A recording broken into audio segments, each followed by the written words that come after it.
Okay, so this is going to be the home inspection video portion of the report where I go around and pick all the things, good, bad, and ugly. So we're going to start with the inside first. I went in the attic. I'm not going to bring my top up there. So there's two baffles, which is where you have your ventilation on your eaves. And you have vents over on this side as well. And so I would say your insulation is shot up there.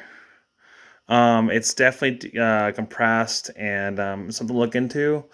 One of the big, well, I'll go through the outside in a little bit. So you have a rafter system up there, plank boards, which is very standard for. You keep moving the camera around, which is very standard for the age of the home. One of the concerns I came in here when I walked in after I ran the water for a while, let me move my ladder out of the way, is the very strong smell, like just bad odor in the water. And I don't know if that's just from the water not being run long enough, but I ran in, I still smell that really strong stench. So I would recommend having it checked out, the plumber, what that smell is, because I could really smell it. Let's keep going around here. Like I said, if I miss anything, it's going to be in the report. I don't think there's a whole. Oh yeah, right here we do have a open ground, so you can see on the. So that has to be fixed. It's most likely just the wire inside the plug. So because that's the only open ground I found in the entire house. So I'm gonna make the inside kind of quick. So it looks like they put a new piece of subfloor right here. I did crawl, and I did not see any concerns that are structural. I saw one pier block that could get moved in place, but there's one right next to it that was pretty level. You have a center block foundation. There's no vertical cracks, so there's nothing really to be concerning of that. Obviously, this switch is actually a little loose. See how I have to kind of push it in, so that wiring has to get fixed as well. And then finally that came on. That fan's going to have to get replaced or adjusted because it's obviously noisy. You'll hear it come on when it gets up. There you go. And it'll just get louder and louder and louder. Okay, so this situation where you see where it rubs against this side of the door jamb, you want to run a 3-inch screw through the center of this, and this will suck it up because the screws that come with, like these are original factory screws, the screws that come with this only go through the jamb. So when you get a 3-inch screw, it'll actually go through the trimmer and it'll suck this up. So you want to take this screw out, and you want to try to get a wait for it. There we go. Try to get a matching screw, but try not to get a flat bit. Try to get a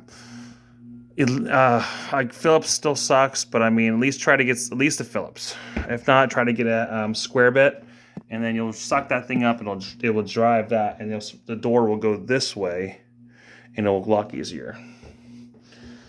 I think there's a whole lot more to talk about on the inside. I do know there's no leaks in the plumbing from what I saw. I could not fit through the crawl hole, but I was able to try to stick in there as far as I could. It was a very tight space. So let's go through the outside now. Luckily, the plumbing was all over on this side, so it was on this side over here. So, okay. So a couple things here. Okay, let's just talk about your roof real quick. I'm gonna go back to the ladder, and then we'll go around. So your roof is fine. You see all that moss build up, and everyone thinks that their roof is shot when they see that, and it's totally not true. It's just the kind of roof you're gonna have to maintain. Let's get up here. However, your gutters are shot. So let me see if I can find an area. Okay, watch this. See this? All this buildup? You flick it off, and then spray some wet and forget, and then it'll kill it. It'll take about a month for it to actually kill it. But it's just the type of roof that you're going to have to do that with. Do never use a pressure washer on this roof. There is a plumbing vent on the other side that has a leak opening on it around the storm collar, which is being the report. I'm sorry. So I would recommend also getting the gutters cleaned, get them replaced. Actually, first get gutter covers because they're under that big oak tree. Go around this way. So Yeah, I cannot fit through that. And I'm not really that big. So I did stick my head all the way through and take a bunch of pictures though. So, and I didn't really find any concerns really when I walked around the perimeter foundation to see if there's any vertical cracks. And I knew the plumbing was all over here anyway. So one of these situations too, also, so usually you don't want to have more than 2 foot on center joist span or girder span for decks. But I'm not concerned about running another girder across. It's kind of redundant at this point because one, your porch is covered, so water is not getting through this nearly as much as if it was an open deck area. However, this is technically an illegal cantilever. You never want to cantilever more than 1/4 of support. So let's just say this is technically all right, but over here you don't want to do that. Point being, obviously there's no use for this too. So see right here, that's actually not supposed to be done that way. Because you have what, not even 3/8 to support. So not 3/8, but 1/3 support. Less than even that. So I would recommend cutting this all back. It's useless anyway.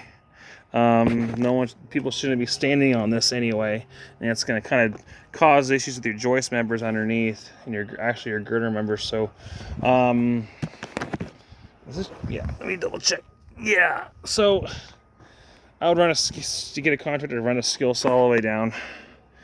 And then you actually do not even need a railing on this, depending on your loan, because you're actually less than 30. You're at 29 inches. So California Residential Building Code requires a railing when you're at 30 inches or more from ground to tread level. So that's just something to note about.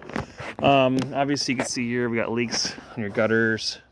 Open gutter here, I think. Isn't it? Yeah, you got damaged fascia members. That can all be replaced pretty simple, though. That's not really that major. Overall, I mean, like I said, the roof is in good shape. I mean, let's talk about the chimney. I think that's not the right hardware for the support for the chimney to the roof system, the roof, where they attach it. I think they try to go for a rafter, or they try to at least go for the roof sheathing, obviously, and then we need to change out to get the actual proper hardware for the chimney chase. These windows are kind of, they're single pane, but they're like they're like plastic. Like, these are not the same windows as the other windows on the house. I would definitely look at eventually getting retrofit vinyls. They can go right into the, actually you can get full vinyls with the nailing flange and just put a piece of trim over it. So I would look into that. I'll have my window guy on there. The Zensko panel box. These things are always talked about as having a fire hazard. Basically because of the corrosion on the bus bays. It's kind of one of those deals where I only have a huge issue if I see corrosion on the lines, and if you're trying to get new appliances. So what's to say if you're going to get new mini ductless system, which I think you need something like that in this house. It's going to get really hot. Then you probably are going to want to upgrade your panel box.